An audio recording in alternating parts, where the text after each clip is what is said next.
விழா குத்தி ஆடுவான், வேலை இங்க குத்துவான். எதற்காக?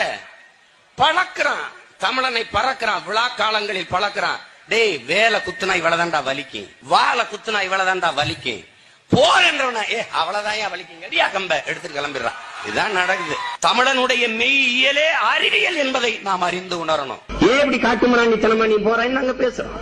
அழகு குத்துற என் அருமை பெருமக்களை, 2 தாடைக்கு இடையில் இருக்கிற மெல்லிய சதைப்பகுதியிலேயே குத்துறீங்களே, நீ உண்மையிலேயே மிகச்சிறந்த பக்திமானாக இருந்தால் அதே பக்தியினால நீ ஒரு அங்க மேல ஏற்றி குத்து நான் பாத்துக்கிறேன்.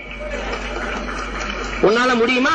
முடியாது, முடியாது, செய்ய மாட்டேன், செத்து போய் உனக்கு தெரியும். தீ மிதிக்கிறியே, நீ மிகச்சிறந்த பக்திமானாக இருந்தால், சரியான பக்திமானாக இருந்தால், நீ அடுப்பு கறியை எடுத்துட்டு நான் பழுக்க காய்ச்சல 10 கம்பியை குறுக்க போடுறா, நடந்து போயிடா. நீ உங்க அப்பா அன்னையிலிருந்து நான் ஜாமீன் போடுறேன்டா.